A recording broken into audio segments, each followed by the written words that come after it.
Dear students, welcome to Insight Academy.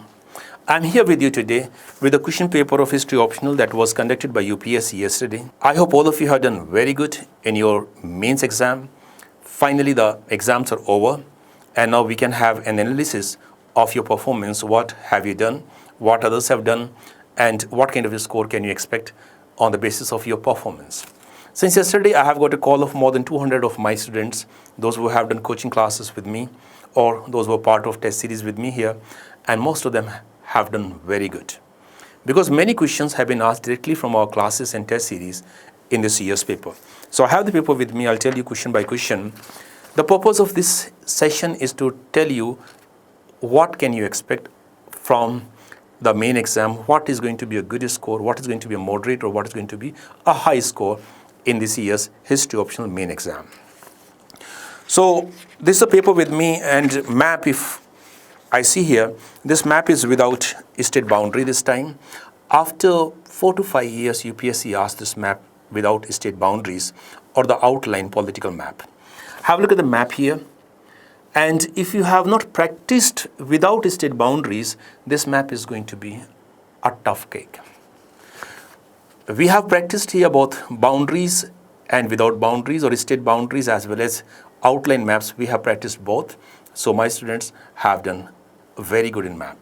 15 to 16 sites have been from the area what we have practiced. There are 3-4 new sites. Some are marked weirdly. Like if you see Neolithic site in Kashmir, so that is marked weirdly. Otherwise, most of the sites are easy to manage, like Mahaparinirvana site or Buddha. It's easy. You don't have to even look at the map and you can mark it as Kushinagar. So paper is a very good paper. Conceptual clarity is the key to perform good in this paper. Those students who have developed conceptual clarity, those who have focused on visualization, imagination, they are going to write very, very good in this paper. I can tell you, those who have focused on cramming, they are going to get ruined here. Because questions are not direct, questions are based on conceptual understanding. So we always focus on developing conceptual understanding, and that's why my students have done wonderfully well in this paper. Like this question from Harappans who are not artistic people, comment, you have to give your opinion. Were they artistic, were they creative, or were they not creative? What kind of art forms do we have from Harappan time? So give examples, give evidence, write features, and then conclude whether you agree or disagree, or agree or disagree to what extent. Chalcolithic people were expert in microliths as well as workers in stone. So you have to see what kind of evidence we have from different Chalcolithic sites. Similarly, the questions are from Republican states. Question is from the social mobility in early medieval age. Question is from the art and literature in India. And question is also from Alauddin's economic regulations. You have question on Aurangzeb's religious policy. You have question on Akbar's Rajput policy. All these are important areas, and these areas have been covered by UPSC repeatedly. So this has been a very good paper from the conceptual clarity perspective. And those who have focused on that those students have done very well. I have the feedback of more than 200 of my students, and those who focused on repetition, those who focused on revision, PYQs, test series, it has been a kind of cakewalk to them. So this is question paper number 1. Now let me take you through question paper number 2. If you look at paper number 2, the world history segment has been little difficult, but the modern India segment was relatively easier. In modern India, questions were repetition. Like freedom of press, you have a repetition, question on linguistic states, question on Carnatic wars. Safety valve theory has been asked by UPSC many times in past. The arrival of Mahatma Gandhi, contribution of Mahatma Gandhi to freedom struggle. So these are topics which have been repeated in the past also. So students have performed better in modern India segment. World history was relatively difficult for somebody who has not done a good hard work in world history segment. On the basis of feedback which I have received, most have is kind of written extra question from modern India segment. So 2 from world history and 3 from modern India. Now this paper is done. How to go about hereafter? If you have performed very good, you have to start working for your interview. That is step number 1. If you have performed average, you have to start looking at the gaps which were left out. This month of September, October, November, these 3 months you have to use to fill those gaps. You can join test series. We are starting test series from the next week. You can call our office here, Insight office. You can join test series. We have prepared new papers on the basis of this year's question paper, which have been asked by UPSC. And we'll kick you through a kind of intense and extensive revision practice.